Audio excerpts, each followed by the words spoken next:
ஒன்னே ஒன்று பாண்டிச்சேரியில் 5000 பேர் 5000 பேர் மட்டும் மறுகிறாங்க. எத்தனை பேர்? 5000 பேர் 2500 டோக்கன் தான் கொடுத்து 2500 பேர் 2 5000 பேர் இது உள்ள 2500 பேர் தான் அலோடுன்றாங்க. அப்போ மீதி 2500 பேர் வெளியே வந்து ஏமாந்து நிற்குமா சொல்லுங்க. விஜய் அவர்கள் இந்த வீடியோ பார்த்தாருன்னா அவர்கிட்ட ஒன்று சொல்லுவேன்னா, இந்த வீடியோ பார்த்தா என்ன கூட்டு போயிடாரு, அதுக்குள்ளே முடிஞ்சிட போகுது. அவர் பேசி பண்ணிட்டு போறாரு. இந்த வீடியோ பார்த்து என்ன பிரயோஜனம்? அது ஒரு பிரயோஜனம் இல்லையே. உச்சத்தை தொட்ட தங்க விலை, மீட்க முடியாத அடகு நகையை விற்பதற்கு இதுவே சரியான நேரம். இனியும் யோசிக்காதீங்க. உங்க தங்க நகைய அதிக விலைக்கு விற்க சிறந்த வழி prime gold hub 9840551787. No compromise. உங்க சைடுலயும் எங்க சைடுலயும். It's a GT promise. GT Holidays, South India's #1 travel brand.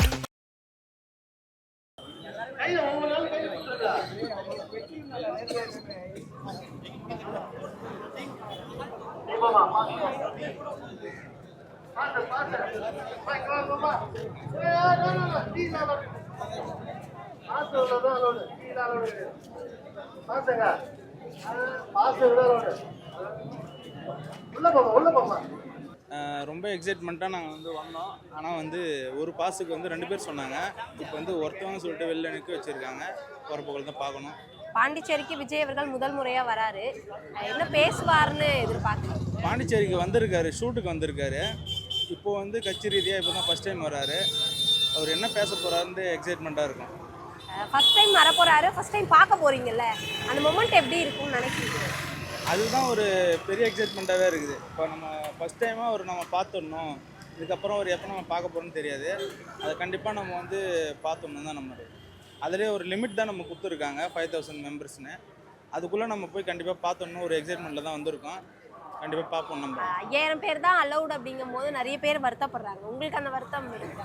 கண்டிப்பாக இப்போ வந்து எல்லோரும் வந்து நம்ம பார்த்துருவோன்ற ஒரு நம்பிக்கையில் தான் ஒரு பாஸுக்கு வந்து 2 பேர்ன்ட்டு வரோம். இப்போ வந்து பார்க்க முடியாதுன்னு சொல்லிட்டு போலீஸ் கண்ட்ரோலில் வந்து அவங்க பண்ணுறப்ப வருத்தமாக தான் இருக்குது. நம்ம கடைசியில் தான் பார்க்கணும். இப்போது ரோட் ஷோ பிளான் அப்படின்ற மாதிரி ஏற்கனவே சொல்லிக்கிட்டு இருந்தாங்க, ஆனால் ரோட் ஷோ கேன்சல் ஆகிடுச்சு. அது எப்படி இருக்கும் உங்களோட பார்வை? ஆமாம், இது பாண்டிச்சேரி வந்து சின்ன சிட்டின்றதுனால ரோட் ஷோ வந்து அலோவ் பண்ணல. ஏன்னா மூவிங் ஏரியா தான், இது சின்ன ரோடாக இருக்கிறதுனால டிராஃபிக் அதிகமாகிடும், போக்குவரத்து ரொம்ப பாதிப்படுன்றதுனால பொது இடத்துல நமக்கு வந்து அரேஞ்ச் பண்ணி கொடுத்துருக்காங்க. அது கூட அவங்க சொன்னது மாதிரி ஒரு பாஸுக்கு 2 பேர்னா ஈஸியாக 10,000 மெம்பர்ஸ்லாம் இதை கரெக்டாக எலிஜிபிளாக இருக்கும். அது மட்டும் பார்த்து அவங்க பண்ணி கொடுத்தா கரெக்டாக. இப்போ இந்த மாதிரி ரெஸ்ட்ரிக்ஷன் இல்லாமல் 5000 10,000 இல்லாமல் இருந்திருந்தா எவ்வளோ பேர் இந்த பொதுக்கூட்டத்துக்கு வந்திருப்பாங்கன்னு நினைக்கிறீங்க? கண்டிப்பாக 20 lakhs பேர் வந்திருப்பாங்க. அதிகமாக 20 லட்சம் இல்லை 25 லட்சம் வந்திருப்பாங்க கண்டிப்பாக. ஏன்னா இப்போது சுற்றி திண்டிவனம், விழுப்புரம், திருவண்ணாமலை இந்த மாதிரி எல்லாமே நம்ம கடலூர் எல்லாமே நம்ம பக்கத்துலேயே இருக்கிறதுனால இது சென்ட்ரல் பிளேஸாக இருக்குது. கண்டிப்பாக அதிக பேர் நம்ம பார்த்துருக்கலாம். இப்படி இருக்கு, விஜய் அவர்கள் முதல் முறையாக அவருடைய அரசியல் பயணம் நோக்கி பாண்டிச்சேரிக்கு வரப்போறாரு. அந்த சந்தோஷத்தை சொல்லவே முடியல. இன்னைக்கு தளபதி நம்ம ஊரில் பாண்டிச்சேரியில் வராருன்றத நம்பவே முடியல. ரோட் ஷோ கேட்டாங்க, அதுக்கு பர்மிஷன் கொடுக்கல. ஆனால் இங்கே ரோடு அந்த அளவுக்கு பெருசு இல்லை. ஆனால் பட் இருந்தாலும் இங்கே வந்து நம்ம உப்பளத்தில் எப்பயுமே நடக்கிற ஒரு இடத்துல ஈவெண்ட் கொடுத்துருக்காங்க. நம்ம தளபதி நம்ம பாண்டிச்சேரியில் வரன்றதை என்னால் எக்ஸ்பெக்ட் பண்ண அவ்வளோ சந்தோஷமாக இருக்குது. நைட்டெல்லாம் தூக்க கூட இல்லை, நம்ம தளபதி எப்படியாவது பார்த்து ஆகணும் அப்படின்னு சொல்லிட்டு வந்திருக்கோம். இப்போ 5000 மெம்பர்ஸ் தான் அலௌடுன்ற ஒரு ரெஸ்ட்ரிக்ஷன் இருக்கு. இந்த மாதிரி ரெஸ்ட்ரிக்ஷன் எதுவுமே இல்லை அப்படின்னா இந்த உப்பளம் பாண்டிச்சேரி எப்படி இருந்திருக்கும்னு நினைக்கிறீங்க? இப்படியா இங்கே நின்று பேச கூட இடம் இருந்திருக்காது, அவ்வளோ க்ரௌடு இருந்திருக்கும். ஸோ சேஃப்டி அண்ட் ப்ரிகாஷன் ரொம்ப முக்கியம் இல்லையா? தளபதி எப்பயுமே எல்லாருக்கிட்டையுமே சொல்கிற ஒரு விஷயந்தான். எல்லாருமே வயசானவங்க வரக்கூடாது, கர்ப்பிணி பெண்கள் வரக்கூடாது, குழந்தைங்க வரக்கூடாது. ஸோ ஏன்னா இந்த ரெஷ்ல அவங்களால இருக்க முடியாது, அவங்க நலன் கருதி தான் சொல்கிறாங்க. இதுவும் நல்லா தான் இருக்குது. ஓகே, யாருக்கு எந்த பாதிப்பு இல்லாமல் இருக்கிறது நல்லா இருக்கு. ஆனால் அந்த ரெஸ்ட்ரிக்ஷன்லாம் இல்லைன்னா இன்னைக்கு ஒரு திருவிழா, பாண்டிச்சேரி ஒரு திருவிழா கடலில் மூழ்கி இருக்கும், அந்த மாதிரி இருந்திருக்கும். 72 நாள் கழிச்சு அந்த விஜய் அவர்களுடைய வாகனம் வெளியே வந்திருக்கு. நிறைய மீம், நிறைய விஷயங்கள் நம்ம சோஷியல் மீடியாவில் பார்த்துருப்போம். நிறைய பேசிட்டு தான் இருப்பானுங்க. அவனுங்களுக்கு வேலையே இல்லை, சும்மா ஏதாவது பேசணும்னா கடமைக்கு பேசிகிட்டே இருக்கணுங்க. ஒருத்தங்க வளர்ந்தாலே நாட்டில் பிடிக்காது. உதாரணம், இப்போ பக்கத்து வீட்டில் நல்லா இருந்தால் நம்மளாம் விட்டுருவோமா? அந்தமாரி தான் பேசுகிறவங்க பேசிகிட்டே தான் இருப்பான். ஒருத்தர் யார் பேசுகிறாங்களோ அவங்க வளர்ந்துட்டே இருக்காங்கன்னு அர்த்தம். இப்போது காஞ்சிபுரத்தில் சமீபத்தில் 2000 பேர் சேர்ந்து ஒரு நிர்வாகிகள் கூட்டம் மாதிரி நடந்திருந்தது. அப்போது விஜய் அவர்கள் பேசியிருந்தார், இந்த தற்கூரி அப்படிங்கிற விஷயத்துக்கு ஒரு முற்றுப்புள்ளி வைக்கிற மாதிரி அந்த விஷயமும் ரொம்ப வைரலாக இருந்தது. இப்போ பாண்டிச்சேரியில் என்ன பற்றி பேசுவார் அப்படிங்கிற எதிர்பார்ப்பு இருக்கா? என்ன பேசுவாருன்றது எதிர்பார்ப்பு நிறைய இருக்கு. தெரியல, அவரு ஹலோன்னு சொன்னாலே, ஹாய் சொன்னாலே, எப்பயுமே சொல்லுவார்ல, என் நெஞ்சில் குடி இருக்கும் மக்களே, அது சொன்னாலே போதும் எங்களுக்கு.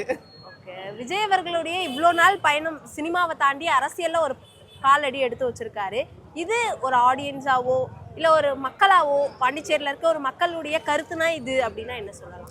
அவர் இன்னைக்கு அரசியல் வந்து தான் இன்னைக்கு செய்யணும்னு இல்லை, அவர் ஆக்டராக இருக்கும் போதே நிறைய செஞ்சுருக்காரு. அவர் ஃபஸ்ட்டு படம் நடித்ததுலேருந்து இன்னிய வரைக்குமே நிறைய மக்களுக்காக நிறைய சேவைகள் செஞ்சுருக்காரு.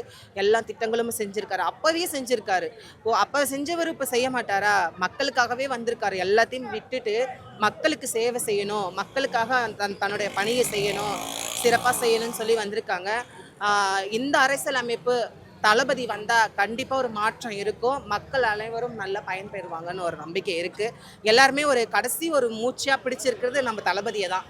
இந்த பொதுக்கூட்டத்தில் பெண்களுக்கு தான் முன்னுரிமை அப்படின்ற மாதிரி கேள்விப்பட்ட கட்சி நிர்வாகிகள் சொல்லியிருந்தாங்க. ஏன் அந்த பெண்களுக்கு மட்டும் முன்னுரிமை? ஏன் ஆண்களுக்கும் முன்னுரிமை தரல?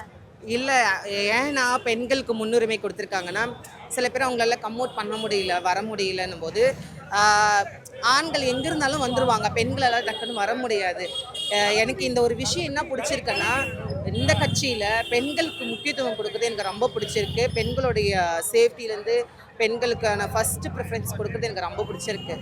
எப்படி இருக்கு பாண்டிச்சேரிக்கு? பாண்டிச்சேரி ரொம்ப நம்ம க்ரௌடு தாண்டி வர்றது ரொம்ப கஷ்டமா இருக்குது. ஒரு டோக்கனுக்கு 2 பேர் சொன்னாங்க, இப்போ என்னன்னா வந்து ஒரு ஆள் தான் அப்படின்றாங்க. பாண்டிச்சேரிக்கு விஜய் அவர்கள் ஒரு அரசியல் தலைவரா ஃபர்ஸ்ட் டைம் வராரு. அவ்வளவு எக்ஸைட்மெண்டா இருக்கு. ரொம்ப என்ன அவர் வந்தாருன்னா என்ன அவரை பார்த்து இந்த விஷயம்லாம் எனக்கு அவரை பார்க்கும்போது தோணும், இல்லை இதெல்லாம் கேட்கணுன்ற ஆசை? அந்த இன்ஸ்பிரேஷன் நான் பார்க்கறது ரொம்ப கஷ்டம். விஜய் அவர்கள் அரசியலுக்கு வராரு, என்ன பண்ணுவாருன்னு நீங்க எதிர்பார்க்கறீங்க? மக்களுக்கு நன்மை செய்வாருன்ற ஒரு நம்பிக்கை தான். என்ன பண்றாருன்னு வெயிட் பண்ணி பார்ப்போம், ஒரு சான்ஸ் கொடுத்து பார்ப்போம். சோஷியல் மீடியா அதிகமா யூஸ் பண்ணா தெரியும், நிறைய விமர்சனங்கள்லாம் அவர் மேல வருது. விமர்சனம் பண்றவங்கள தட்டி விடுங்க. ஆனால் ஒரு பாஸுக்கு 2 பேர் இருந்தாங்க, விஜய் பார்க்கலான்னு சொல்லிட்டு வந்தோம் நாங்களும். ஆனால் இப்போ அங்கேயே அந்த செக் போஸ்ட்டில் பார்த்தீங்கன்னா ஒரு ஆள் மட்டும்தான் உள்ளே விட்றாங்க பாஸ் வாங்கிட்டு. நாங்கள் இந்த ஊர் லோக்கல் ஆளே நாங்கள் பாஸ் இல்லாமல் இந்த ஏரியா பேரை சொல்லிட்டு நாங்கள் சுற்றின்னு வரோம் இந்த இடத்துக்கு. ஆனால் இங்கே பார்த்தீங்கன்னா ரொம்ப இது பண்ணுறாங்க, இங்கே விட மாட்டுறாங்க உள்ளே. ஆனால் இது வந்து ரொம்ப தப்பு தான் இது. ஆனால் இந்த இடத்துல இது மாரி பண்ணுறது, ஒரு விஜய் வருது, விஜய் வரையறு அப்படின்றது ரொம்ப தப்பு. விஜய் அவர்களுக்கு இங்க பாண்டிச்சேரியில ரோட் ஷோ நடக்க போகுதுன்னு ரோட் ஷோ வந்து அதேமாரி ஃபிக்ஸ் பண்ணியிருந்தா நம்ம யாருன்னா ரோட்லேயே நம்ம பார்த்துட்டு போயிடலாம். நம்ம நின்று அங்கே பார்க்குறது இதுமாரி டோக்கன் கொடுத்து தான் பார்க்கணும். அப்போ எவ்வளோ மக்கள் பாதிக்கப்படுறாங்க இந்த இடத்துல, அது ரொம்ப இது தானே சொல்லுங்க. எல்லாருக்கும் ஆசை தான் விஜய்ன்றது. எல்லாரும் ஓட்டு போட்டு அவரும் ஜெயிக்க முடியும். அப்போ எல்லாரும் பொதுவாக தானே இருக்கணும். இப்போ இந்த 1000 பேர் இப்போ அந்த 1000 பேர் தான் ஓட்டு போட மாட்டோம், யார் நாங்களாம் ஓட்டு போட மாட்டோம் அவருக்கு. இப்போ பாண்டிச்சேரி எலெக்ஷன் என்னன்னா அப்போ எல்லாரும் தானே பார்க்கணும். அப்போ பொது குடும்பம் வச்சிருக்க தேவை, இதுமாதிரி 1000 பேர் தான் வந்து பார்க்கணும், மற்றவங்களாம் ஏமாந்து போகணுமா? அது அந்த பொது குடும்பம் வச்சிருக்க தேவையே. அப்போ டோக்கன் கொடுக்கும்போது ஒரு ஆளுக்கு 2 பேர் சொல்றாங்க. அப்போ நீங்க வரும்போது ஒரு ஆள் மட்டும் சொல்றாங்க. நேற்று சொல்லியிருந்தா இப்போ எல்லாரும் ஆளுக்கு ஒரு டோக்கன் வாங்கியிருப்பாங்கல்ல. இப்போ யார் மேலே தப்பு? நம்பி வந்து எங்க மேலே தப்பா, அவங்க குடும்பம் மேலே தப்பா? அப்போ அவங்க வந்து யாராச்சும் வந்து பேசணுமா இல்லை? யாரும் வந்து பேச கூட மாட்டாங்க. நிற்க வச்சிருக்கீங்க எல்லாரும் உள்ள விடணும் சொல்லி யாரும் பேசணுமா இல்லை? அதுவும் பேச மாட்டாங்க. இந்த மாதிரி கீழே நடக்கிற எந்த விஷயங்களுமே விஜய் அவர்கள் காதுக்கு போகாது, நிறைய தகவல்களை நம்ம கேள்விப்போம். அதெல்லாம் போகாது, அவர் போகாதுதான். அவர் என்ன பண்ண முடியும்? மற்றவங்க பண்றதுக்கு அவரை குறை சொல்ல முடியுமா? இப்போ ஆனா நீங்க இந்த பிரச்சனைக்கு முன்னாடி விஜய் அவர்கள் பாண்டிச்சேரிக்கு ஒரு அரசியல் தலைவரா முதல் முறை வராரு. அப்போ எல்லாரும் பாக்குற மாதிரி பண்ணோம். அந்த 1000 பேர் மட்டும் பாக்குற மாதிரி பண்றது யார் மேல தப்பு? நான் ஒன்னே பாண்டிச்சேரியில் 5000 பேர் மட்டும் மறுகிறாங்க. எத்தனை பேர்? 1000 பேருக்கு 2500 டோக்கன் தான் கொடுத்து 2500 பேர் 2 5000 பேர் உள்ள 2500 பேர் தான் அலோடுன்றாங்க. அப்போ மீதி 2500 பேர் வெளியே வந்து ஏமாந்து நிற்குமா? சொல்லுங்க.